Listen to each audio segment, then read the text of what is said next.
78ನೇ ಸೇನಾ ದಿನಾಚರಣೆ ಅಂಗವಾಗಿ ರಾಜಸ್ಥಾನದ ಜೈಪುರದ ಸವಾಯಿ ಮಾನ್ಸಿಂಗ್ ಕ್ರೀಡಾಂಗಣದಲ್ಲಿ ನಡೆದ ಶೌರ್ಯ ಸಂಧ್ಯಾ ಕಾರ್ಯಕ್ರಮದಲ್ಲಿ ರಕ್ಷಣಾ ಸಚಿವ ರಾಜನಾಥ್ ಸಿಂಗ್ ಪಾಲ್ಗೊಂಡು ಯೋಧರ ಸಾಹಸ ಕ್ರಿಯೆಗಳನ್ನು ವೀಕ್ಷಿಸಿದರು. ಇದಕ್ಕೂ ಮುನ್ನ ಜೈಪುರದ ಸೇನಾ ನೆಲೆಯಲ್ಲಿ ನಡೆದ ಕಾರ್ಯಕ್ರಮದಲ್ಲಿ ಪಾಲ್ಗೊಂಡು ಯೋಧರೊಂದಿಗೆ ಸಂವಾದ ನಡೆಸಿದರು.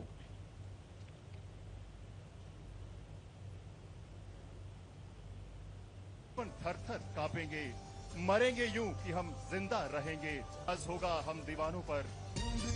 मन के ठीक सामने आप देख सकते हैं आसमान में आज मानो पूरा आसमान तिरंगे की परंपरा पर आधारित शौर्यमयी संध्याओं का भी हम हृदय से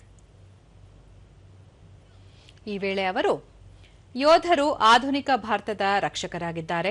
ನಮ್ಮ ಯೋಧರ ಸಾಮರ್ಥ್ಯ ದಿನದಿಂದ ದಿನಕ್ಕೆ ಹೆಚ್ಚಳವಾಗುತ್ತಿದೆ. ಹಿಮಾಲಯದ ಹಿಮಾವೃತ ಎತ್ತರದ ಪ್ರದೇಶಗಳು, ಥಾರ್ ಮರುಭೂಮಿ, ಅರಣ್ಯ ಮತ್ತು ಸಮುದ್ರ ವಲಯದ ಗಡಿ ಭಾಗಗಳಲ್ಲಿ ದೇಶದ ರಕ್ಷಣೆ ಮಾಡುತ್ತಿದ್ದಾರೆ. ಯೋಧರ ಕುರಿತು ಇಡೀ ದೇಶ ಭರವಸೆ ಹೊಂದಿದೆ ಎಂದು ಹೇಳಿದರು.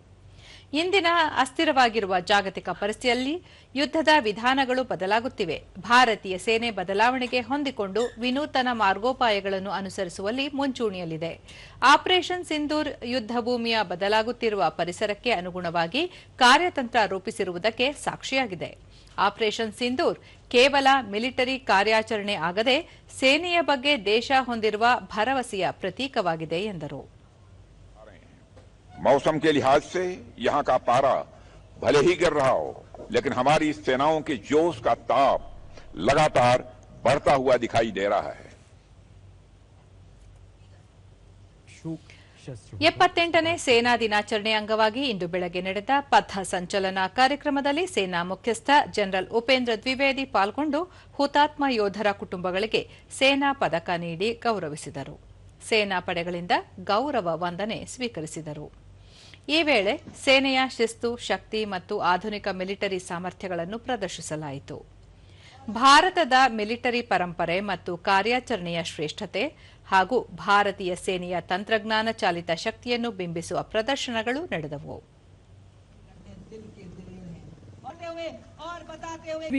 सीमा पर ये दे भी पहरा तो वाहन है शक्तिवान रेजिमेंट की कैप्टन प्रिया यादव, जैमर तथा युद्धक ड्रोन प्रणाली समक्ष आकाश मिसाइल सिस्टम स्वर रही है भारतीय सेना. लहराता तिरंगा भारतीय सेना.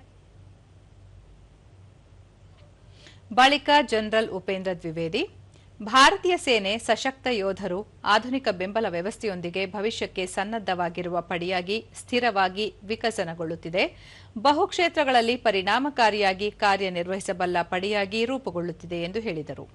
ನಿರ್ಧಾರ ಕೈಗೊಳ್ಳುವುದು ಮತ್ತು ಪರಿಸ್ಥಿತಿಯ ಅರಿವು ಪಡೆಯುವಲ್ಲಿ ತಂತ್ರಜ್ಞಾನವನ್ನು ಸಮರ್ಥವಾಗಿ ಬಳಕೆ ಮಾಡಿಕೊಳ್ಳಲಾಗುತ್ತಿದೆ. ಮುಂದಿನ 2 ವರ್ಷಗಳ ಅವಧಿಯಲ್ಲಿ ದತ್ತಾಂಶ ಕೇಂದ್ರಿತ ಮತ್ತು ಕಾರ್ಯಜಾಲದ ವರ್ಷಗಳು ಎಂದು ಆಚರಿಸಲಾಗುತ್ತಿದೆ. ಈ ಆದ್ಯತೆಯಿಂದಾಗಿ ಸುಧಾರಿತ ಸಂಪರ್ಕ, ಮಾಹಿತಿ ಹರಿವು ಮತ್ತು ಪಡೆಗಳ ನಡುವಿನ ಸಮನ್ವಯತೆ ಹೆಚ್ಚಲಿದೆ.